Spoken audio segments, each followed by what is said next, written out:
lot about love bombing in terms of reality, because most of us think that what we experience in life is real. We don't realize that we're actually taking input. We're just being hit with a bunch of stimulation that's in the form of molecules, and probably that's the best way to think of it. It's forms of molecules, and it strikes our senses, and our senses have to decode it. And based upon the way it decodes, it then is interpreted by the brain. And the brain's interpretation of it is based on a really complex system based upon past experiences, trial and error, the way we tend to problem solve, our traumas, culture, gender. For example, let me give you a little example. The women and men's brains are actually wired differently. There is a connector between the two hemispheres. So you have two separate hemispheres that actually have very separate personalities. And they know that because there are people who have epilepsy that is so catastrophic that if they don't separate, and they even actually remove one of the hemispheres, this person could eventually die. So they actually do a removal of one of your brain hemispheres and then just leave the remaining brain.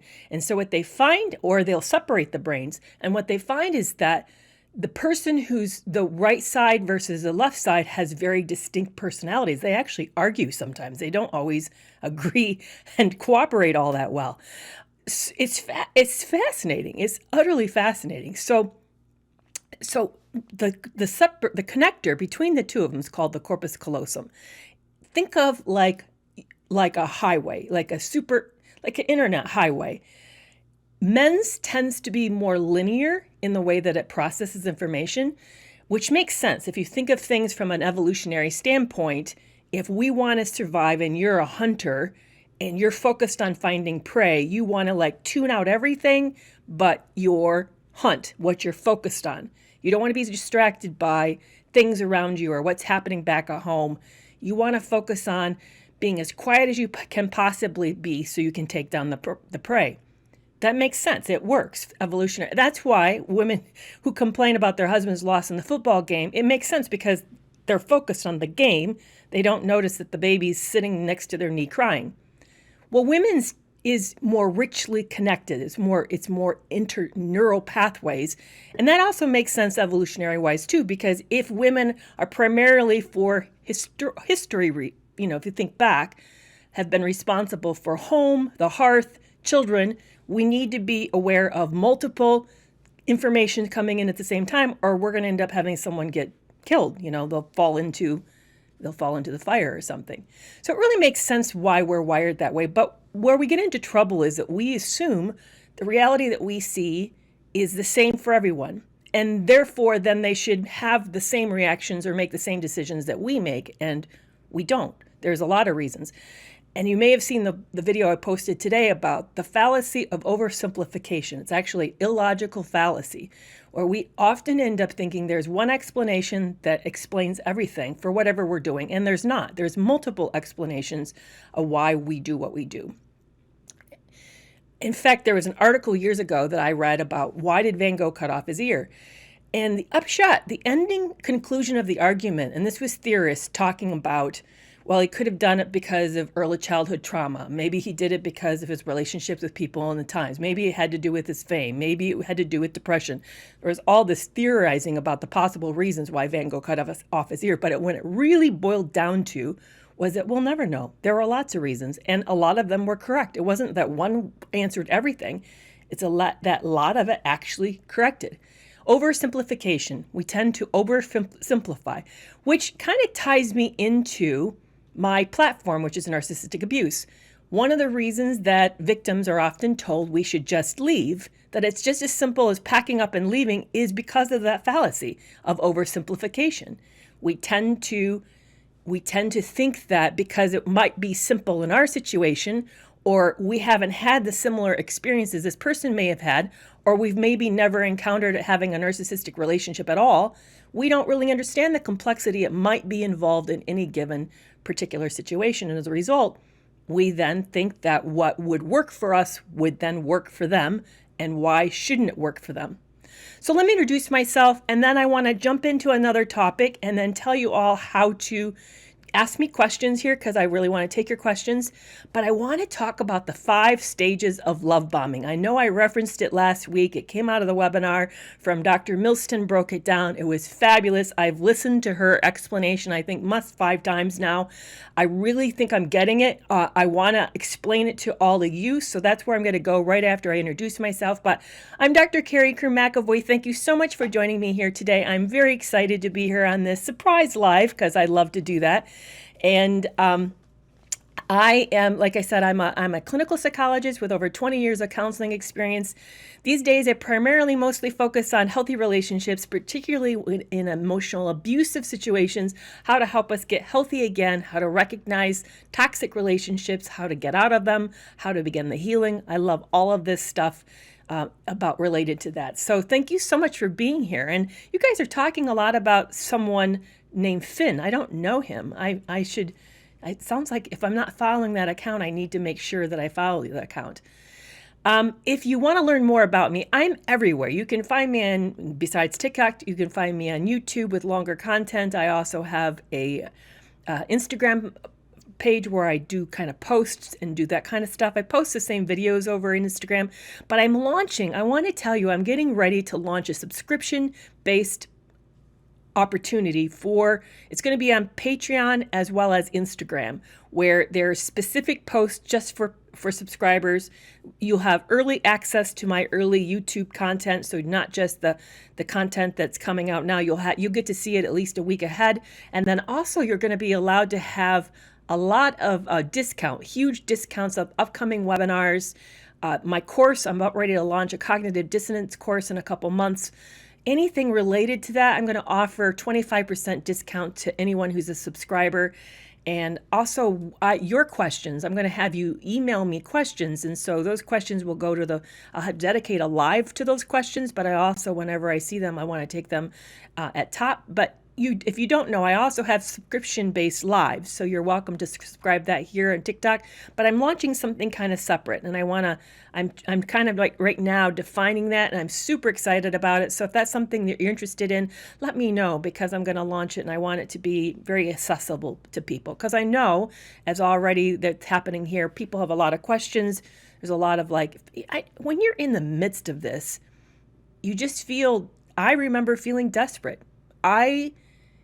I was in trouble. I had never, I had been in really bad situations before, but this to me was like one of the worst situations I'd ever been in my life. And I was looking for help, desperate for help. I understand that the intensity many of you are feeling. And I know it's frustrating when you come on a platform like this and there's almost 300 people here. And how do you get your questions to the top? How do you feel seen? So my point of the subscription is not only to have you get the questions you want answered, get the help that you need, have videos that are useful, but also get my attention. That's the point, how to get my attention. Because as the platform gets bigger, it gets harder for me to see any given one person. But I want to get to know you and build a community with you, and subscriptions are a really great way to do that. So if that's something you're interested, please make sure to let me know over on Instagram. Also make sure to follow me there, but pay attention as I get ready to roll that out in the next month or two. So couple rules to the room. I already have mods here. I see that. My mods are amazing, guys. I want to do a big thank you. They do all this work for me for free, guys. They're not getting paid, but they show up consistently, and I just love you guys to death. Thank you, Chris. Thank you, Brittany. Maybe Sarah might be here as well. I super appreciate that. My mods rock. But the rules of the rooms are this. In order to keep this a safe space, no discussion of my looks, no discussion of politics and religion. I know those are fine topics, but it's just not what my platform's about. So let's just keep this focused on mental health. So with all that said, let's launch into the 5 stages of love bombing. And then I'm going to take your questions. Put a thumbs up emoji in front of your comment or your question. That helps me know that you're talking to me, not just talking to each other. But so make sure thumbs up emoji. And I'm not on Instagram today. I'm focused just on you guys, TikTok. You're all my focus today. So 5 stages. When you meet someone who's setting up a toxic relationship, and the reason I use the word toxic relationship and keep it general is because I really want this to be not specific just to narcissists. Narcissists are not the only ones who do this. This is also about anyone who's antisocial personality disorder, or just maybe more higher on the cluster B end of pathology.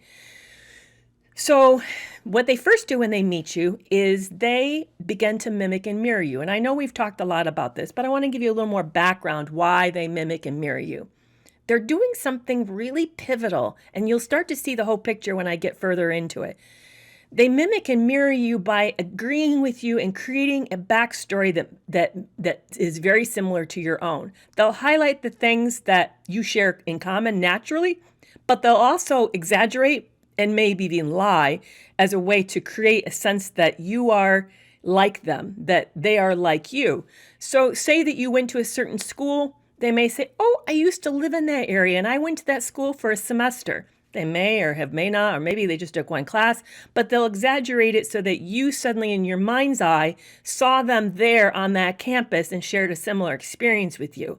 Or you may say that you've gone to a certain concert with a certain band and they suddenly have done that too. Again, the point of it is so for you, it creates this similarity that you have a sense of likeness, and it creates a backstory that you've shared these things in common, and almost as if you shared them together, like you were both there together. It creates this history, a shared history with you, which it's really important in relationships that we have a shared history. It gives us a basis of understanding each other. It gives us a basis of memories we can refer back to. So they create a past is what they're actually doing. They're creating a past with you.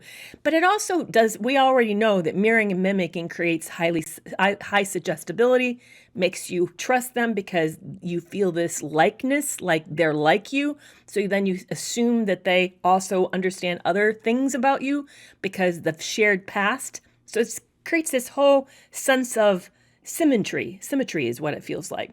The second thing they do is they tell you a sob story. Mine did that.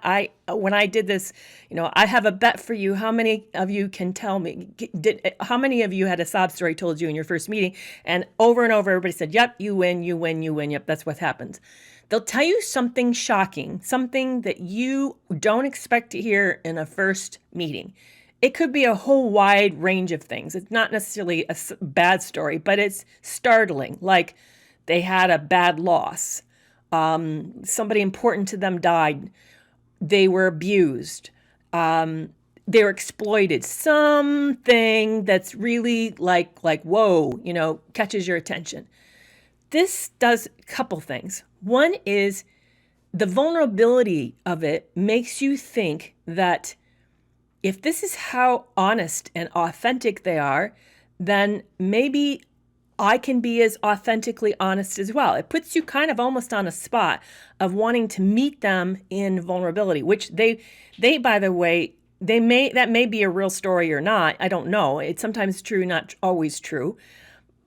But it isn't as emotionally loaded as you think it is. You think this was powerful, like incredible, and it takes you to a deeper level of intimacy with you that hasn't been earned. You don't know them long enough to have really gone to this depth, but now you're being forced there because if you don't, you feel like you're withholding or not being, you just feel, it puts you on an uncomfortable spot. But it does something else. It does something really powerful for the future of the relationship. Now they've created something that they can refer back to as an explanation for future bad behavior. So when they do something wrong, they can say, yeah, how I had this trauma or this happened to me in the past, and that's why I have a hard time. So it makes them harder to harder for you to hold them to responsible or accountable for their actions because now they have this thing that they point to as an explanation. It does a third thing. Sometimes they'll also tell you about past bad relationships. And again, a lot of us do this, but the reason they're doing it is as a sort of a warning of how you're not to be. So they may say, one person I had a relationship was like this person didn't respect me enough, or run me down a lot, or micromanaged me, or something. They'll make something up. Or they'll tell you how this person didn't put enough emphasis on the relationship. Maybe they put their friends above them, or whatever. They'll create these this other person wasn't truthful enough. What they're doing is they're giving you a script of how you're supposed to be with them in the future. And if you don't follow the script, you're going to say, you're just like so-and-so. Remember, I told you I had that bad relationship and this person never put me first, or this person never told me the truth, or, I'm feeling awfully triggered by you. That reminds me a lot of so-and-so. That's what they tend to do, is they'll have this story that they now can sort of compare you to and make sure that it keeps you accountable, makes you emotionally responsible for the relationship as you try to avoid. In fact, you'll find yourself becoming smaller out of fear of being like that person. I remember I made mental notes. Don't do this. Don't be like this, so that I didn't somehow act similar to this other person. So that's the second thing they do. The third thing they do is they'll tell you how you're exceptional. You're unique. They haven't met anyone like you who's doing whatever it is that you're doing. Like, I've never met someone who understands me as well as you understand me. Or, I've never felt this close to anyone this fast. Or, I think I met my soulmate. They'll tell you something that makes you feel extraordinary. Just absolutely extraordinary. And who doesn't want that? We all want that. It's an incredible feeling. I mean, we all are extraordinary and unique, but they'll do it as a way. What it does is it creates a bubble that just you and them are in this world together, and you are two special people, and you have this unique experience that you've never had before. So just remember, they just created the past by mirroring your past and telling you how you guys are alike in the past. So you have a sense of shared history. Now they're creating this world that you exist in together, that's a special place that's just the two of you, and no one understands you just like that. And then they're going to do two more things to sort of like tie it all up into a pretty bow. They're going to then future fake. They're going to then begin to dream about what you're going to do together in the future. Maybe, I can see ourselves, I should move here. I can see ourselves moving in together. Or can you imagine what our children would be like? They'll do something that dreams about what could be. Or we should take a trip. Where would you like to go? They'll do something that just is very, very, amazing, and gets you dreaming about what you can do together. And see, what they just did is they created a whole timeline with you. They created a past, a shared past, even though you didn't actually share it together. They made a special world that you guys are existing in the moment. And then now they're dreaming about what you could have in the future. And actually, it's not real and probably will never happen. But you're having a sense of, you have this whole history, a whole timeline, a whole world they just created with you. And it feels wonderful. And then they wrap it all up with this amazing last one, number 5. Is they then have incredible intimate experiences, including incredible intimate sex, and get all that hormone with the oxytocin and the adrenaline and all the things that make us, dopamine, which makes us feel very pleasurable, and everything's really rewarding. And they tie that all up, and you feel like you have just been overwhelmed. It is the most. I dated a little bit in college, and I met my first husband pretty fast, the one who passed away from cancer. He didn't love bomb me. The guy, I hate to tell you, that poor man didn't have a romantic bone in his body. He just didn't. He was an engineer. I mean, really logical. He didn't love bomb me. If anything, he kind of sucked at the whole thing. He just didn't really know how to do it. So when I met this second guy, the guy that was a narcissistic sociopath, he love bomb me, and he's masterful at it. I thought I'd been hit by emotional love bomb of a Mack truck. I had never felt something so powerful in my life. I can see why it's intoxicating, honestly. It's bowled me away. It fits every stereotype of fantasy you could ever have. So I understand why we get it's using, here's the other thing, it's using a few things against you really well. And this is the thing we attack victims around, and we really are wrong, and we should not be attacking victims because we're attacking ourselves. This is about humanity. They're using humanity's hardwiring. We're hardwired for belonging from birth. There's actually been studies on babies, and they find that when they're held and comforted, that actually their neurological and physiological system, their body, regulates itself. It helps them, their heart rate slows, their temperature, it becomes more normalized. It actually is not self-regulating, it's an actually regulating experience. We're wired to want connection with another person.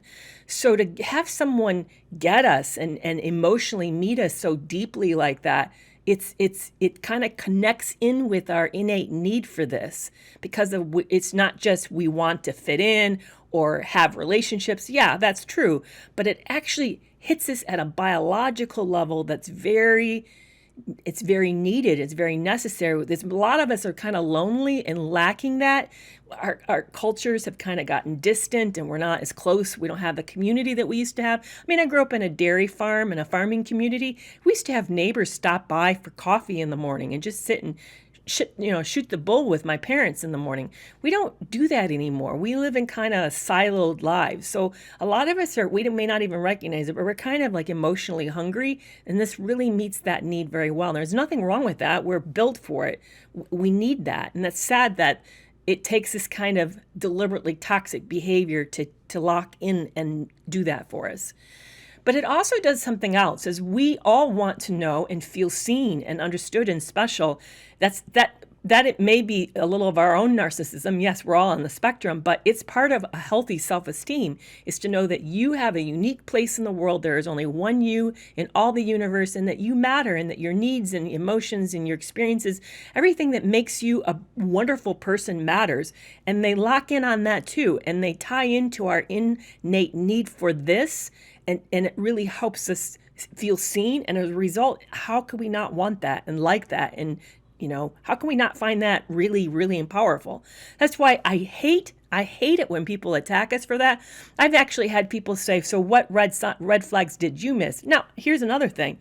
Honestly, and I know I've said this before, anytime you meet someone new, they're nervous, especially if it's a loaded meeting, like a date, and you meet each other on an app, or you're being set up, or you don't really know each other and you want to put your best foot forward.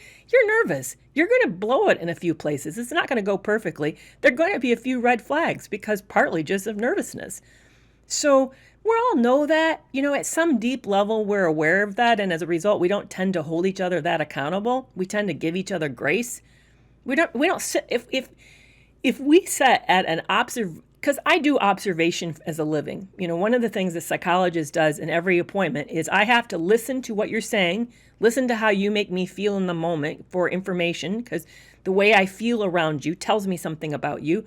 But also, I have to sit above and watch at a map level what's happening. I have to put themes together and understand trauma and history and all. I'm doing all this kind of almost navigation. I'm doing this. It's like looking at a map on the phone and doing navigation while I'm experiencing it. Now, if you're in a date and meeting someone new and you're up at this map level, like a navigation and doing an analysis, you're not in the experience.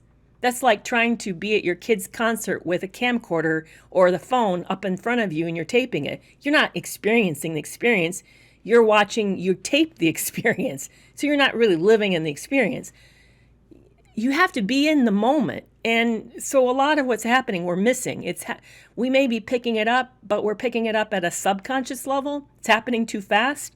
So we may not be aware that some things are That's why one of the biggest things I tell people as they start to heal is please learn to listen to your gut. Because that's when you can go back and do an analysis and say, my gut felt off. I felt edgy. I don't know why. I really like the person. They put themselves forward really, really well. So why is my gut bothering me? Then you can go back and review, okay, what was actually said? When was it said? How was it said? Why? That you can do post-analysis. But we can't do an analysis in the moment. That's why I just think the critics are too hard on all of us. And I understand why, actually. And if you've been a critic, I know why you're doing it. It's because you're scared shitless. And you don't want this happening to you. So it's really easy to pounce on all the victims and say there's something bad or wrong with you. That's why it happened to you, as a way for me to say, and it won't happen to me. It's how I kind of they settle themselves or handle their own anxieties, because they're fearful of being vulnerable. So they attack us for our vulnerability. There's the big problem. They attack us for our vulnerability because they're fearful of being vulnerable. But we all are vulnerable when it comes to love. We're all vulnerable when it comes to relationship. And you cannot have intimacy in any form, please hear me, Intimacy will not happen if you're not vulnerable and authentic. It takes both of those things. So people who are ill, who do this as a way to meet their own unconscious and conscious needs, that's on them. What happened is on them. They did this to us. It isn't our fault that it happened. It's happened to us. We're a victim. That's why, yes, I want us to become survivors. That's part of healing, but it was a victimization that happened. We were taken advantage of in a normal situation with normal expectations, and they abused that and used it against us. We are not naive, gullible, or dumb because it happened. I really hope that you, if anything you can take away from today, I hope you really take that away, because I know these environments get so hostile about all of this, so angry about all of this. So there's been a fantastic question. So thank you so much for letting me do the little bit of teaching time about love bombing. So if you want to talk to me and ask me a question, please put a thumbs up. And I want to let you know that subscribers to my live, and you can tell because they have a little emoji that says heal. Those are the people, when I see that happen, I will take those questions at the top of the queue. They move right to the top. And so I'm watching everybody right now and watching what kind of questions are coming. So make sure that you put a thumbs up if you want to ask me a question. I know there's some that came in. I'm going to go back and see if I can find them. I always get edgy doing this because that means I lose my place, and then I might lose what other people say. But yeah, so some people are kind of agreeing with me, just letting me know that they agree. Yeah. Or that they felt this way before, that's happened to them. Yeah. Dela, it's a flower. Delia, there, I think I said it right. Delia said she's been in a relationship for 17 years. He's controlling and jealous and never apologized, cruel, critical, and angry. I talked about this on Thursday, but let me revisit it, Delia. There's a reason why that's happening. We all assume that people get into conversations and conflict resolution because we want a solution. We're looking for actually that there's going to be a good outcome. And what we don't realize is that not everybody's actually looking for a solution when they get into a conflict. And that sometimes arguments and disagreements are actually offloading of emotions, that this person is upset and wants to transfer their upsetness to you. They want to share their pain. You know that saying, misery loves company? It's true. It's actually, believe it or not, psychologists researched it. We found that it's true. Misery loves miserable company. So if they feel that they're unhappy and life is shitty and you look like you're a little too happy and you're doing too well, then they may just start an argument just for the purpose of being upsetting, transferring their pain, their boredom, their frustration from them to you so that they can walk away feeling like, they're not the only ones who are miserable in the world. You're miserable too. They're sharing the misery. So what do you do? How do you know that that's happening? What I would recommend that you do is that, can you tell the difference between when your partner is actually bringing up a topic that wants closure, they're actually looking for a solution, versus just to complain, just to push your buttons and hurt you, attack you? Maybe every conversation is just to hurt you and attack you. Maybe there's no productive. If that's the case, then whenever that happens, don't engage. You have to then move into a place of recognizing that this is not a sincere effort to problem solve. Don't get fooled by that, and that it's simply to push buttons. He's just looking, or she's looking for hot buttons. So that's one way. The other is, like I said, to get better at distinguishing when somebody's actually truly problem solving versus when they're just offloading uncomfortable emotions.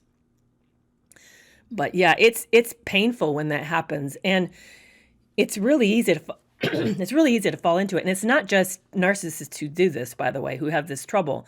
A lot of us have that trouble.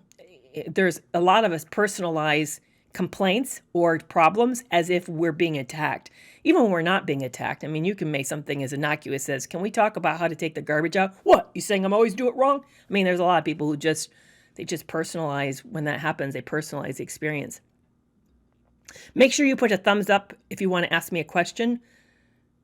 Hey, Heather from Hippie Warriors. Oh, so good. And thank you for saying hi. I appreciate that. And thank you guys so much. I'm seeing all the likes and all the follows and all the sharing that happens. I really, really appreciate that. Thank you so much for my platform. I'm so excited. I'm 11,000 away from 100,000 followers. And that, wow, guys, it's because of you. And thank you so much. I really, really, really appreciate that. So again, for those of you who are new to my platform, I'm Dr. Kerry McAvoy.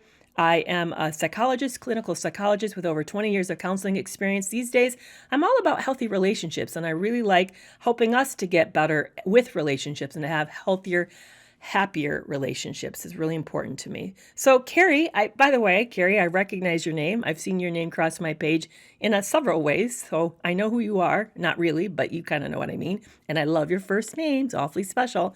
So you gave your husband new boundaries, and now he's being nice. Now, how do you know it's real or manipulative? Okay, I'm going to tell you guys a strategy.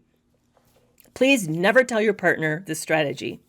You have somebody that you would like to see changed, and you want to know if it's authentic or not, and this is how to do it. And Kerry, I don't know if you have a partner who might have just joined or not. Somebody with the same last name just joined this live. So FYI, I'm just letting you know. So this is how to do it. Say to them, I'm really concerned about how things are between us, and I'm unhappy. And some things need to change. I have 5 things I would like to see different. And then tell them to. I'm really looking for these things. I would like to have more productive conversations. Can we find a way to have a disagreement and come to a better conclusion than this?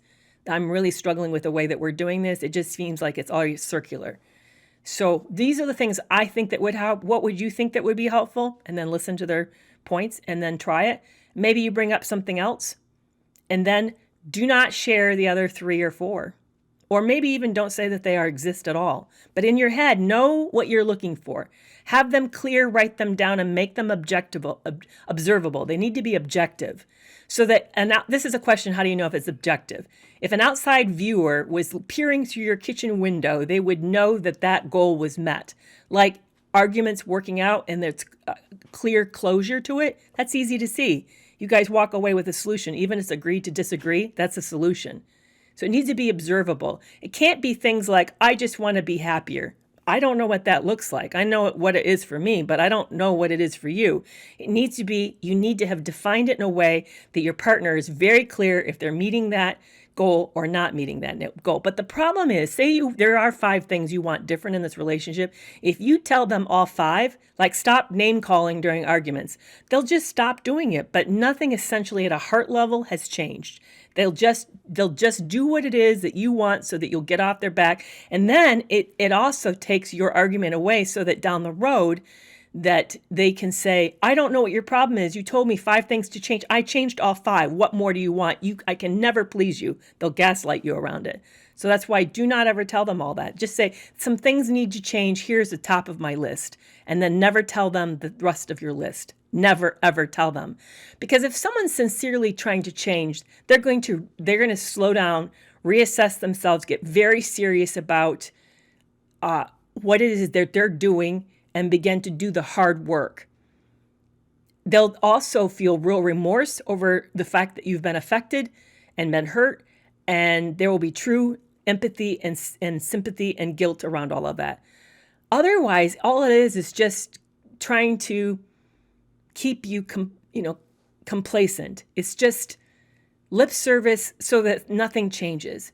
There's a couple reasons why this happens. This is a little more in depth, so I'm going to go into some psychology. Narcissists and people who are higher on the cluster B symptomology lists have problems with ego functioning. They have problems holding on to a stable sense of self. Their strength, their ability to manage emotions, control impulses, have good judgment, see wisdom. And hey, I'm so good to see you, Dylan. See, there's a subscriber, guys. That's how I know a subscriber's here. I see that little emoji. So those people who have more dysfunctional pathology and a personality disorder have a very fragile ego, and they need those around them to stabilize them foundationally. They need that. and they use their relationship with you for the stabilization. You become part of their psychological foundation. That's how they hold themselves up, keep themselves on course. They're actually, when we use the word supply, you literally are supply. You're an emotional, psychological resource supply for them.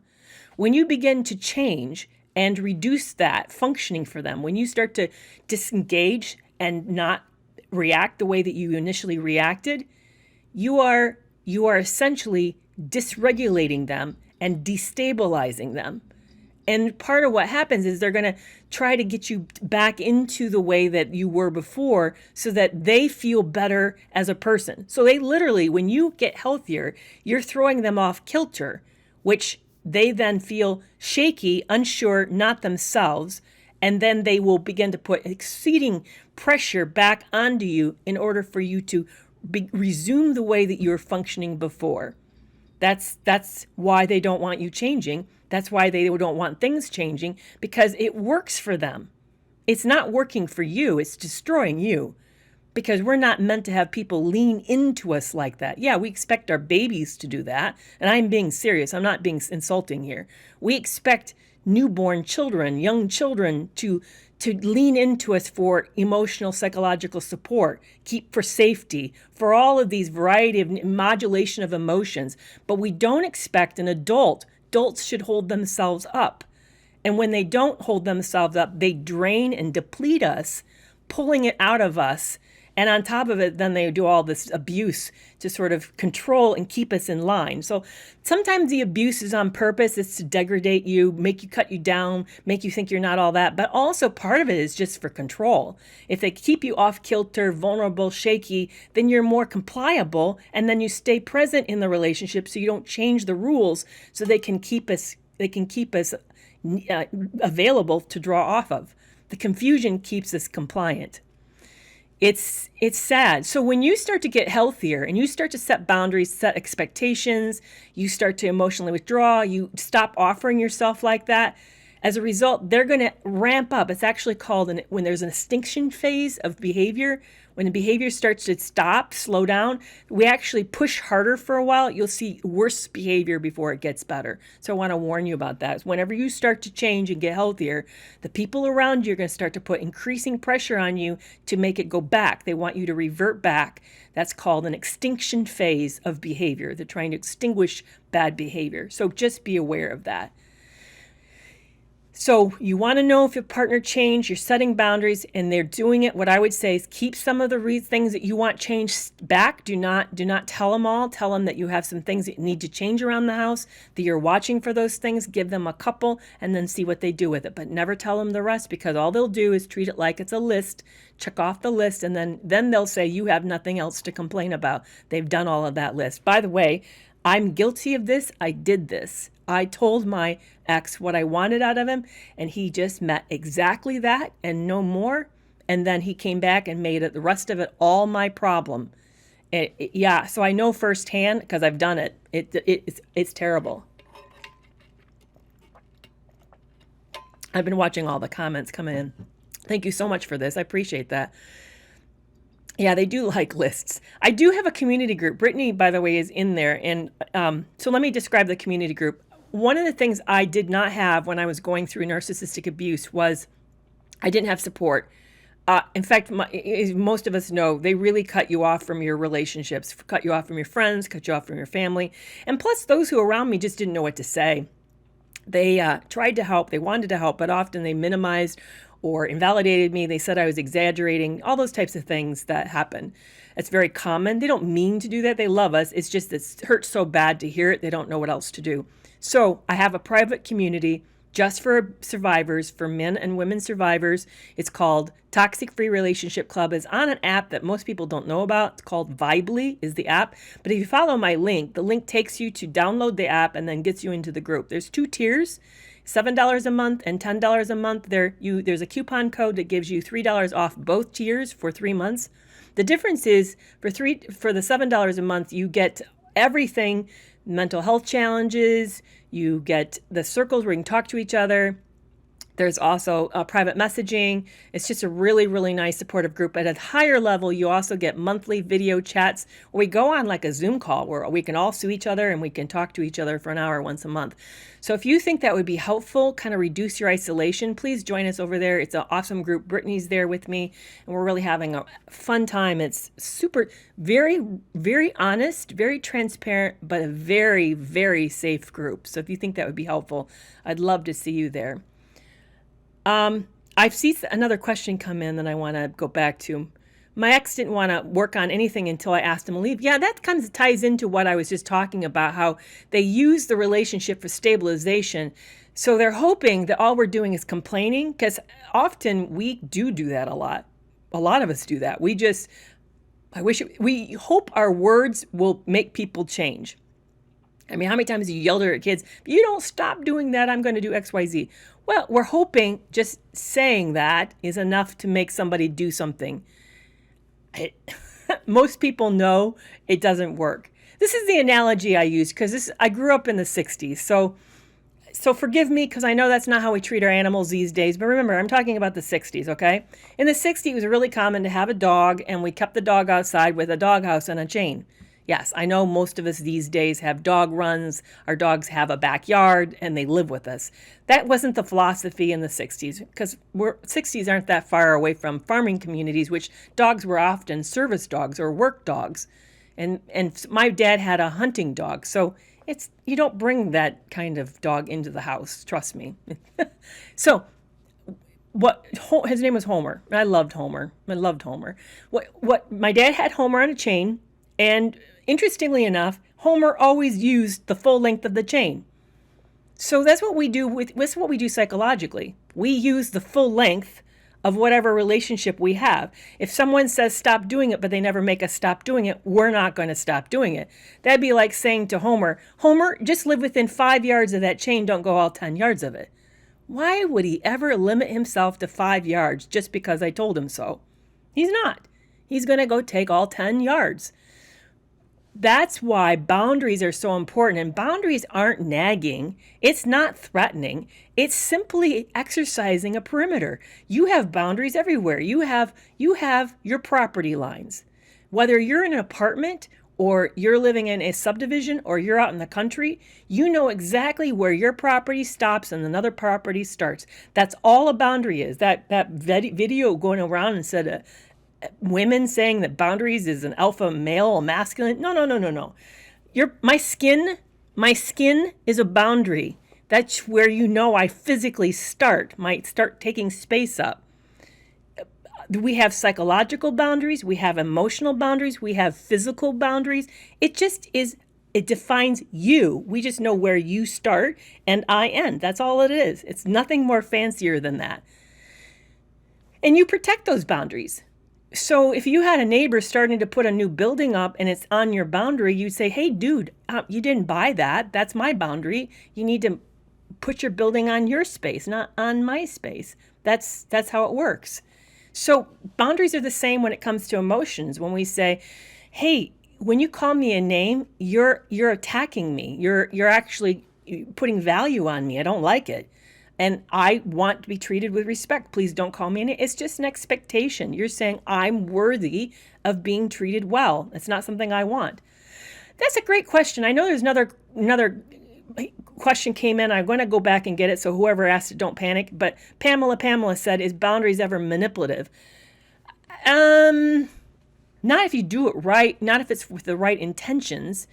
Boundaries is not manipulative. It's just an expression of self. That's how I see it. I think we have overcomplicated boundaries by saying it's all these things like telling you somebody else don't do this or telling someone that they should. No, boundaries is just simply an expression of what you will tolerate and how you expect yourself to be treated and where you start and end. It's all that it is. But we do a lot of kind of weird defining of boundaries and making it a whole lot more. And yes, some of that can get manipulative. I think that's what that guy with that channel with that very viral video about, like talking about women can't give him boundaries. I think he's really talking about nagging. He doesn't want women nagging. Well, no one likes a nag. I don't want a man nagging at me either. But I don't think he's talking literally about boundaries, because essentially he would say if he's literally doing that, then his wife she's not a person. She wouldn't, maybe that is what the relationship's like, but that's an example of somebody who's they don't even show up. It would be a really weird relationship. So, oh, you got somebody, Mr. Finn, you got a audio problem? That's weird. Does anyone else having audio problems right now? I'm going to wait till someone say. Does anyone have audio problems on this TikTok live? I'm waiting. Someone let me know. Nope, you're all fine. Okay. All right. Yep. All right, good. Yeah, so boundaries really are just an expression of ourselves. That's all that it is. It's just an expression. It may be. Yeah, this is going to get really weird for a second, because I'm going to check my Wi-Fi for a second.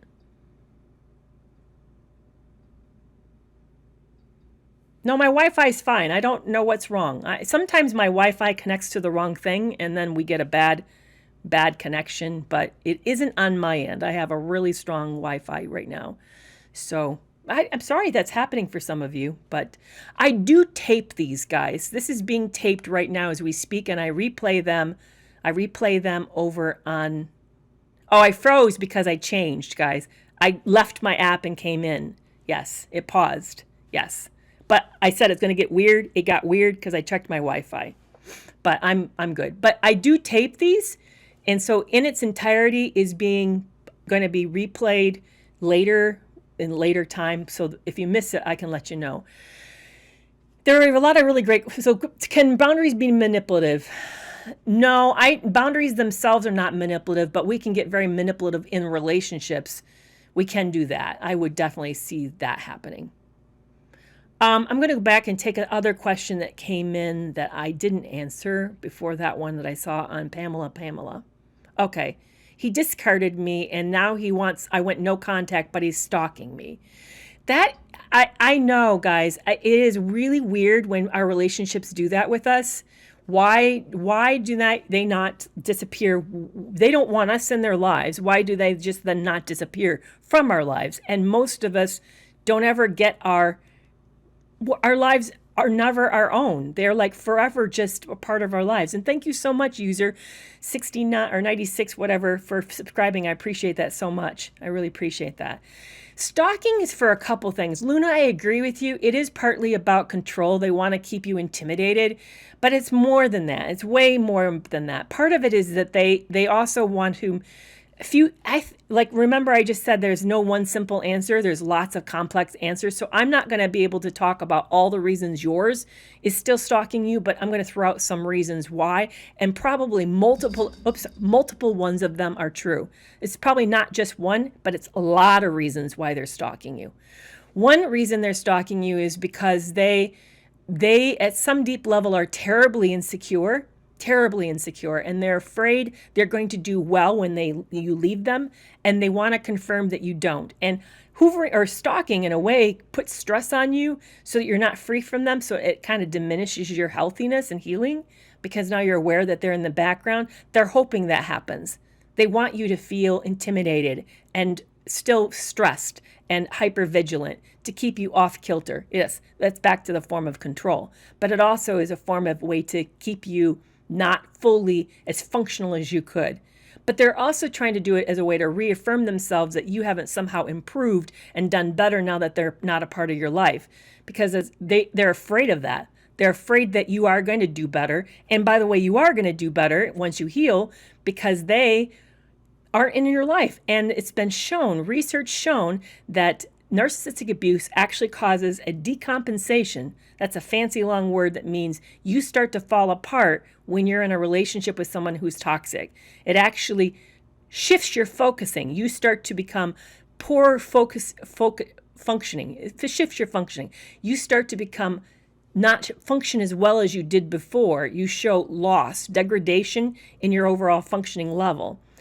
So chances are, before you met them, you were doing really well. You had a successful life. You were achieving your goals. You're very determined, because it's been shown that's the type of person people who are narcissistic and antisocial people attract or looking for. They're looking for high functioners because those are people who are dedicated and they know how to stick to things, which makes you more likely to stick to staying with them longer. Do you see how that works in their behalf? But when you're in the relationship, the chronic level of stress actually has an effect of degradation on your overall level of functioning, and you start to show signs of deterioration as a result of that. So your memory is becoming affected, you're hyper alert, you're struggling to sleep, you may, because of cortisol levels, you may be struggling with your weight, it may start to have a sort of an inflammatory reaction, a massive inflammatory reaction.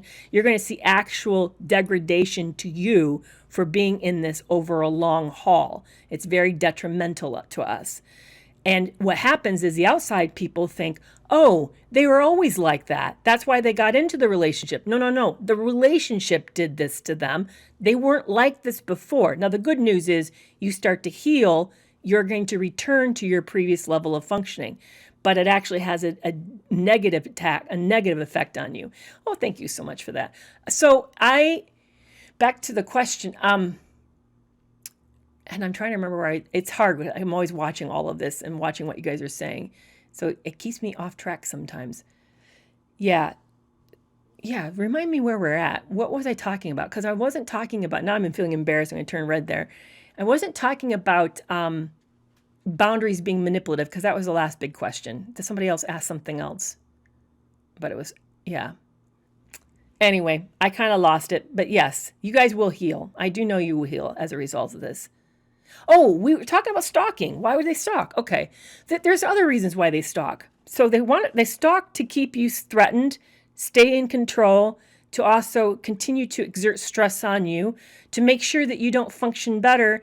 But they also stalk because they see you as part of their collection. That's the best way I can know how to liken it. They're like collectors, and they don't see people as full human functional people. They see all of us as something they have once owned and continue to own, but they have put it away because now it's not their favorite. Imagine you have a watch collector.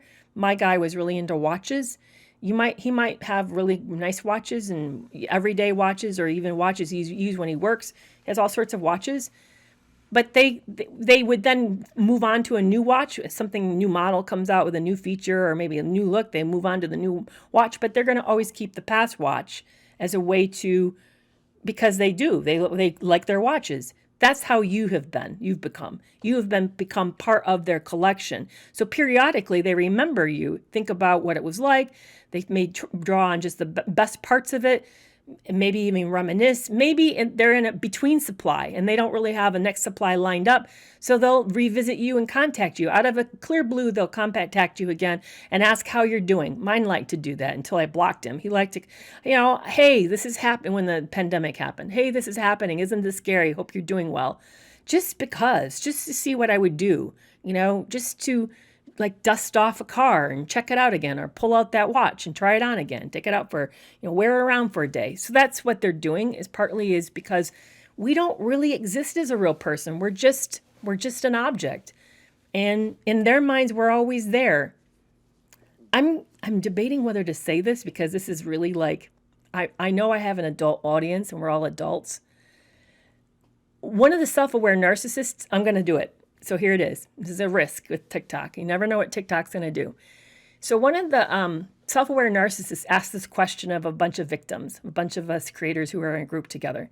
How many of us have had experience where in an intimate moment, the partner that we were with that was a narcissist said that, I did do my nails, said that they owned us, or they're his or hers, or we belong to them, said that in an intimate moment.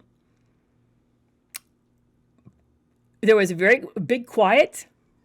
Not many people said much for a long time. And then quietly said, but I'm not talking about it. Yes, that's a common phrasing. I was shocked to hear how many of us had a similar experience where there was this affirmation that they needed to know that we're theirs, that we belong to them.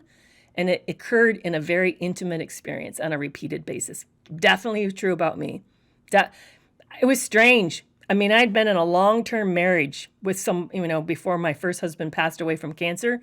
I always feel like I have to add that, because trolls like to say, oh yeah, see, she just goes through relationships. No, guys, I feel like, no, I planned to die with that person. And then he died early. So he died 52. And so, yeah, I ended up in another relationship because I was single when I didn't want to be. Anyway, but yeah, I had never seen that before. That was not a dynamic in my life. So when it popped up, I could tell it came out of because here I'm a psychologist. I always overthink everything. I could tell that it was out of a dynamic that he needed affirmation, that he wanted me to sort of relinquish myself in that way to him. And it was really weird. It was very weird. And it's weird seeing how many of us, I know not everybody, some of you guys said, no, not mine at all, but it's weird to see how many of us agree that's what happened. Yeah, strange. Any other questions? Thank you so much for hanging out with me today. I appreciate you being here. Thank you for being a subscriber. I now have 12 subscribers, guys.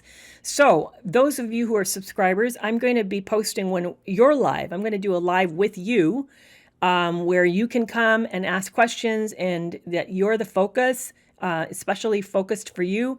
And if you want to jump on with me and we talk together in person, how they can have like 4 people or 3 people join me, I'd be happy to also do that with you. You don't have to. I'm not looking for you to have to go live with me, but we can do that if you're interested. But thank you so much for those of you who are subscribers. As I was mentioning before, and I see more questions, so I'll take the questions because I'm in no rush today. I'm just hanging out with you. But as I said early on, I'm about ready to launch a subscription-based benefits everywhere with perks on Instagram as well as Patreon, where you have like advance notice, early access to stuff.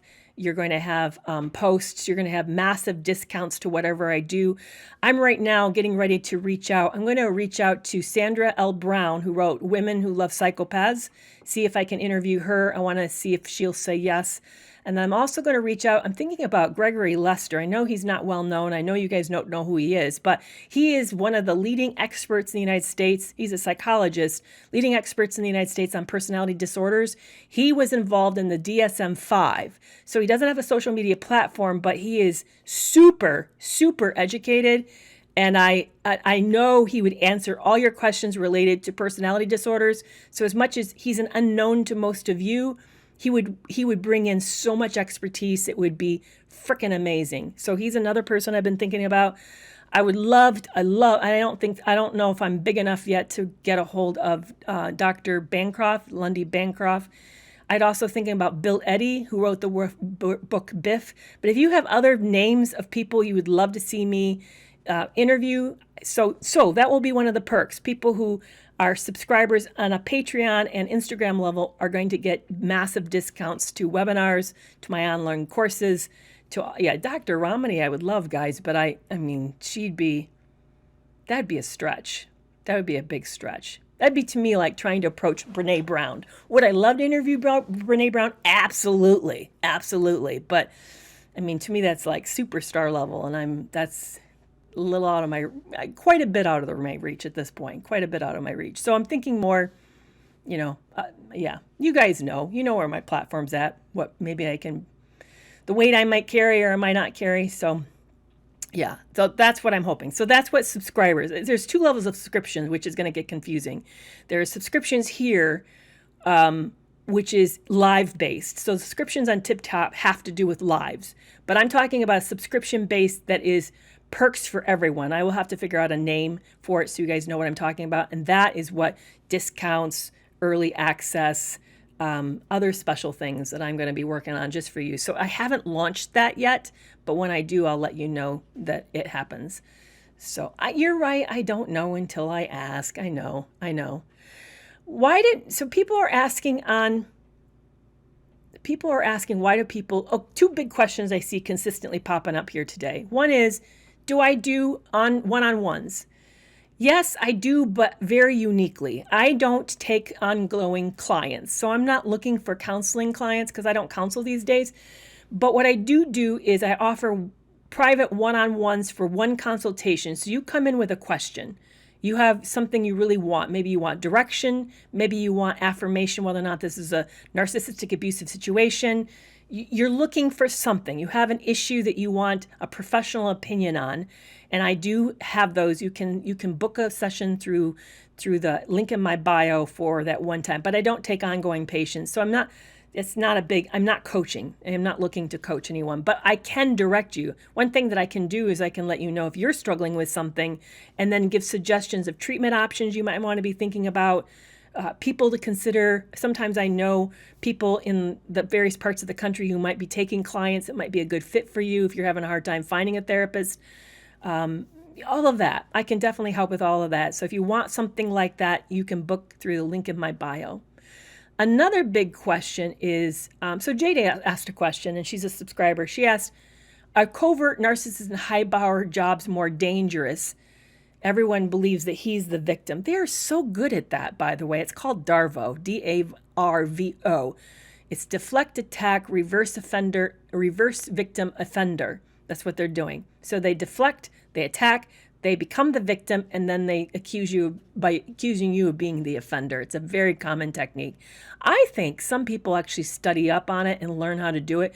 And I know that one of the things that anybody starts to rise really high in power, they have people who know how to do that.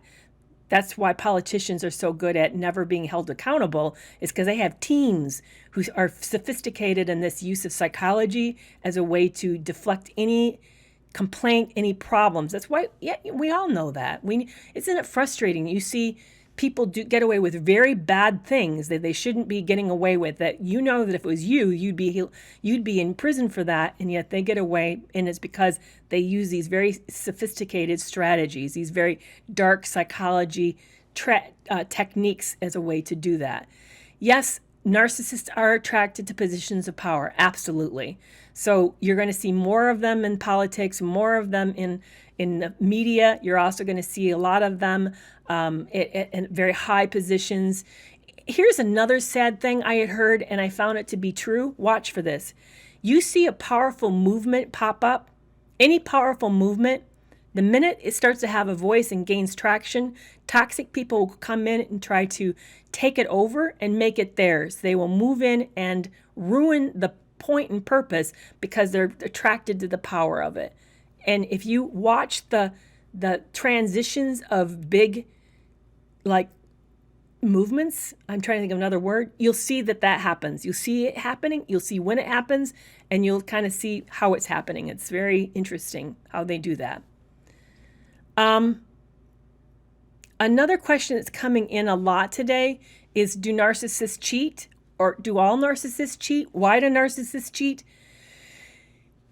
Remember, I started today with a video of be careful of oversimplification. So to say all narcissists cheat is a severe oversimplification. It's not true. There's always exceptions, but I also, of the 5 subtypes, I can think of some subtypes who typically don't. Not that they won't, but they typically don't. And thank you so much for all of you guys who've been giving gifts today. I really, really appreciate it. But when you're looking for supply, whatever your supply is, you're going to need all of the supply that you can constantly get because they have low receptive capacity. What that means is, so say you're having a really bad day. Maybe you woke up today and it's just not going well at all. So you call a friend and say, hey, I'm blue, or this happened, or I'm embarrassed, or whatever. You call a friend and they start to listen and you tell them what's going on and they say some things that are helpful and supportive. How does that feel to you when that happens? You often feel better, right? You feel, if it's a good friend and they say the right things, you feel like, yeah, good point. Okay. Yeah, thank you for that. I just needed someone to say that to me, right? That's how you feel. That's what you just described. What I just described is called receptive capacity. When you're able to take that and it feels good because they gave it well, please hear me, not everyone knows how to support. I'm talking about a perfect, like you had a really good therapy session, or you had a really good massage, or really good whatever, and it felt good, and you walk away feeling good. You have a moderate to high receptive capacity. You can take in what people are giving you, and it does something for you. It soothes you. That's what it does. It's called soothing you. People who are high on the cluster B end don't have high receptive capacity. Things aren't soothing to them. When you then do these things, like admire, You tell them that something's really good. You affirm them, you compliment them, you love on them, whatever you do, it doesn't hold. It instead drains through them. It's like a colander for emotions or support. The soothing literally pours through them. It's never enough. That's why they need more and more and more and more, why they're insatiable. The people who are narcissistic in my life, I often compare to an event horizon of a black hole. I know I'm a geek. I love science. There's a point where it pulls literally everything into itself, and yet it's so insatiable that it can never stop. It never fills up enough and then stops pulling more resources into itself. It bends all light to it.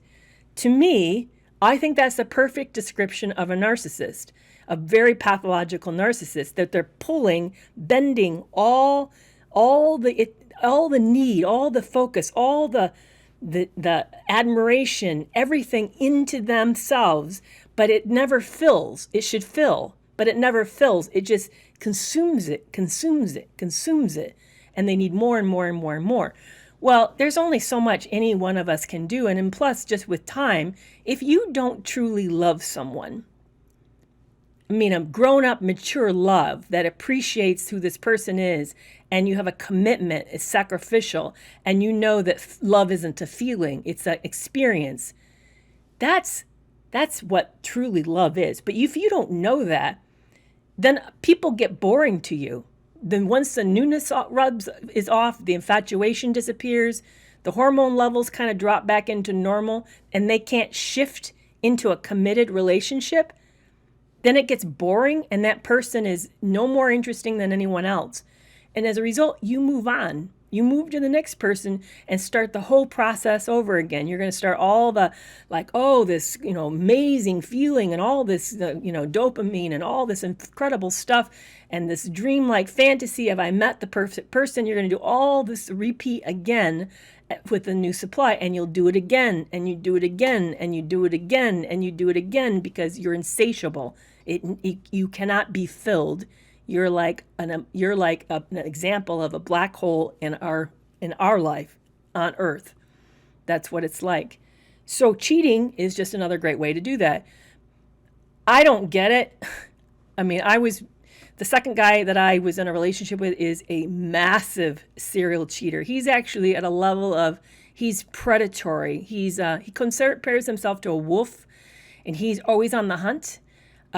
He's going through enormous number of women. He may have been men too, but he's very much into women.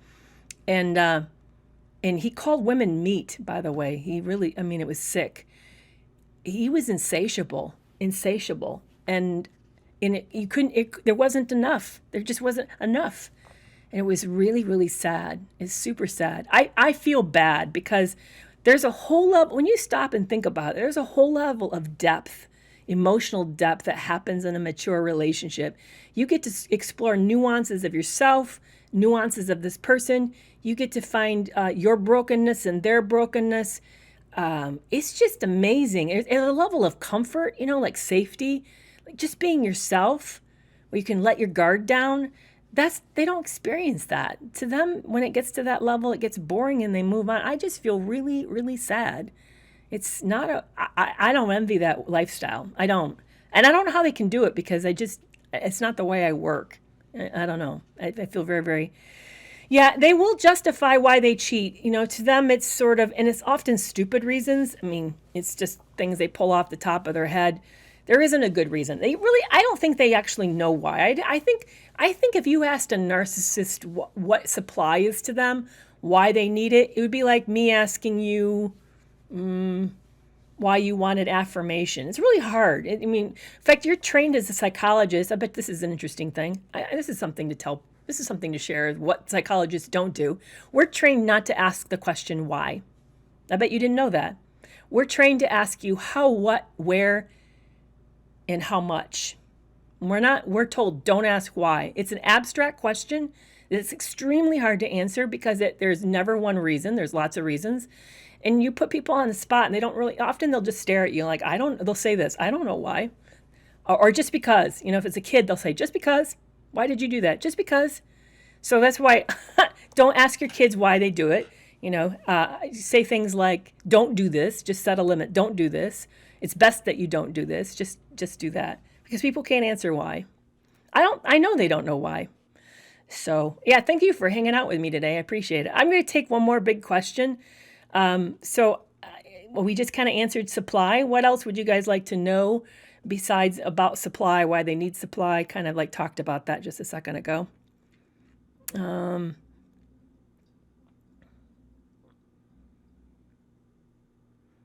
So I also hear people have been talking to each other about why narcissists are narcissistic. That's an interesting thing. Yeah, actually the research is in on that. That's back to Gregory Lester. Gregory Lester has if you want a reference list from me, I could be happy to share it with you. You need to DM me. I have a long reference list on causes of personality disorders. It's biosocial, and it is heavily genetically based. It is not adverse childhood theory that's been disproven, solidly disproven. So anybody who tells you that they're a narcissist because of trauma, they're wrong. That's not why. A lot of us have trauma, and we're not narcissistic. A lot of us has been sexually abused. We're not narcissistic. So that's wrong. And I have a big, long reference list, not just one reference, a whole list of references. So if you want that, please let me know, and I'd be happy to share it with you. I can scan the document, make it a file, and put it available if you're interested, so that you can see the research on it. This is back to why I really think interviewing Dr. Gregory Lester would be amazing, because he knows all of this. He's also a researcher, so he can talk about that. It's biosocial and heavily genetics because of the twin studies. There actually is twin studies. 80% of it is applicable to twin studies. Yeah. It's very, very interesting. So Andy, if you want that, Andy, you need to follow me over on Instagram, DM me. I'll watch for your DM coming in saying, hey, I watched you on TikTok. I'd like to see that reference. Can you please send it to me? I'd be happy to send it to you. I'll send it to you as an image. No problem. I found it fascinating. I wasn't aware of it because I know when you go out and do a Google, you get a lot of conflicting information. I understand that. And I know it bounces around here. We talk about that a lot. So user wants to know, how do we manage our own triggers to their behavior? Meditation, what do we do? If you're still in a relationship with them, you need to emotionally disengage or detach from them.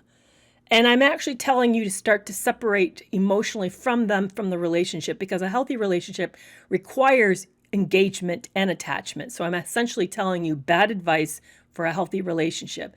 But the only way to really protect yourself psychologically from all the manipulation and exploitation is to emotionally detach.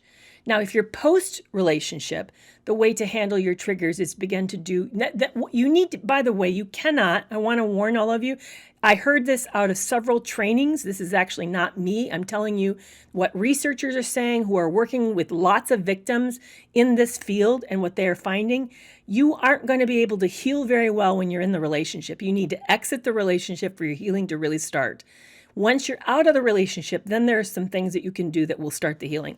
You want to use a treatment form that's both mind-body, a mind-body connection. Things like EMDR. There's also forms of therapy that does yoga.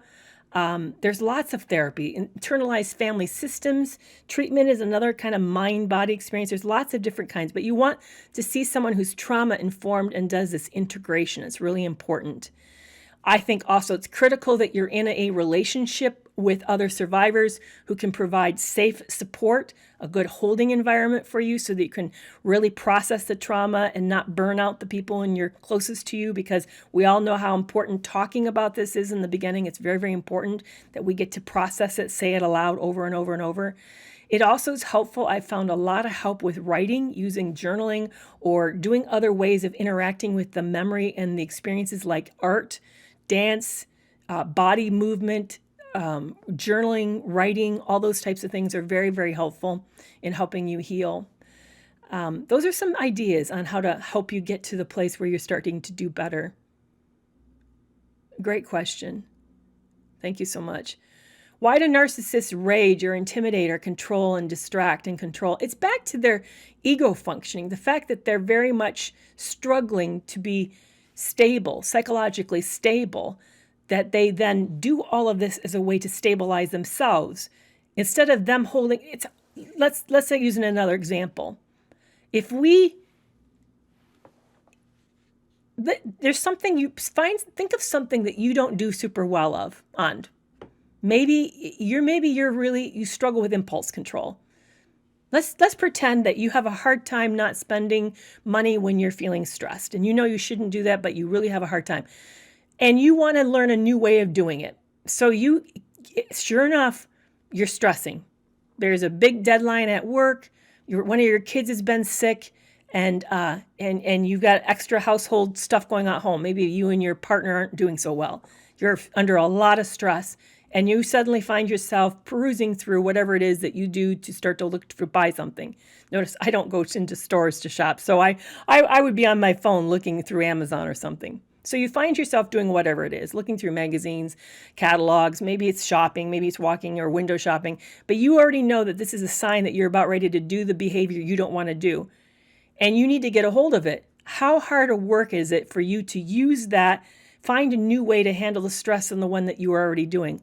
It's hard work, right? Really hard to do that. Well, that's what it's like for a person who has a personality disorder. They are lacking a lot of that, and not just one area. They have problems in multiple areas, in multiple directions. It makes it super hard to be able to get that kind of support. So what they do is they use relationships to augment it, to sort of fix it. It's like, I've used this analogy before, so forgive me if it's a repeat to you, but if you've got a leaning house, I actually had my father, we had a barn, and we had a barn that was starting to collapse. The foundation was going out from underneath of it.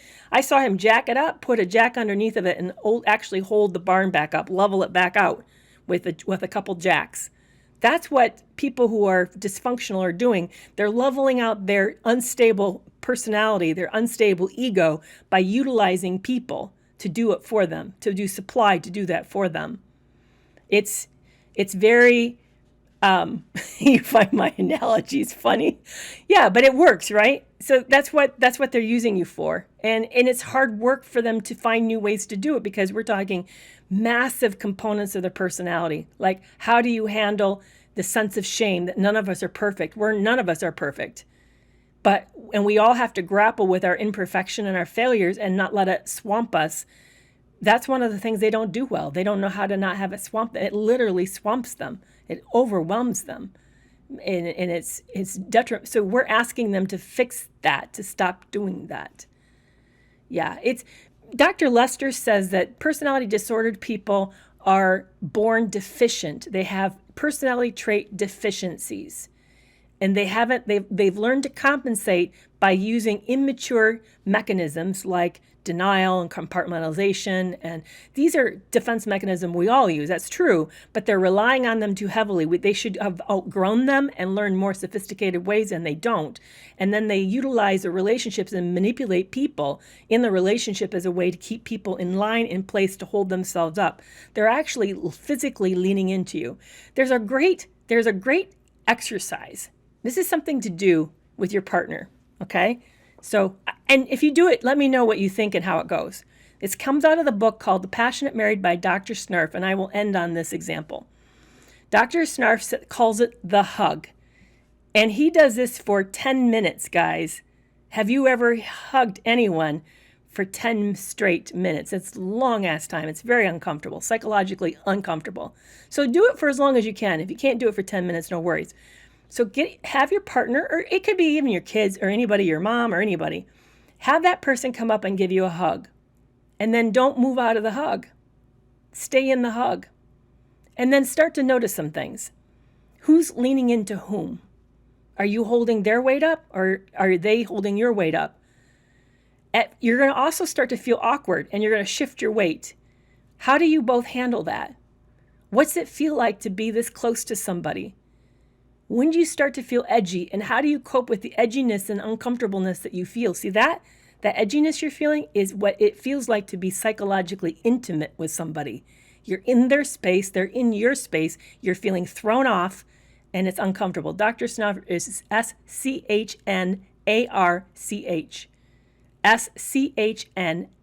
Schnarch. The book's called The Passionate Marriage. He calls it the hug. And he does it with his dad, with his kids, with his wife. It's an incredible practice. And it teaches you a lot about what happens in a relationship. If you notice your partner is leaning into you and you're carrying their weight, this is what my first husband did. My second husband would never have stayed in a hug. He doesn't want intimacy. He flees from it. So this wouldn't have been a possible exercise with him. That's the one who's cheating all the time. But my first husband, I did do this with. And what I found is he liked to lean into me and put his whole body. He'd rest his body on me. So I want to challenge you. If that's happening, then shift off and shift it so they're forced to not do that with you. That you force them up on their own feet. And then see what happens. See how that feels. So just play around with this. It's really an exercise in intimacy. And not like sex intimacy. It's just intimacy. So I would love to see what you guys do with that and what it's like. And and come back and let me know how it goes. And it's a good practice to let you know more about your relationship, but also know more about you and what it feels like to be in a connected relationship like that. And how does it feel to stay that close to someone? If you can do it long enough, it gets to a place where you get to a safety and it feels wonderful. I find I'm impatient. I have a hard time doing it. I'm telling you a little bit of myself. I find it hard. It's not a comfortable experience for me. This has been awesome. I'm always here Tuesdays and Thursdays at 12:30 Central Time. So I'll be back on Tuesday. And this was wonderful. Thank you for hanging out and making my Sunday afternoon so much more blessed. I appreciate this. Really appreciate it. You guys are all awesome.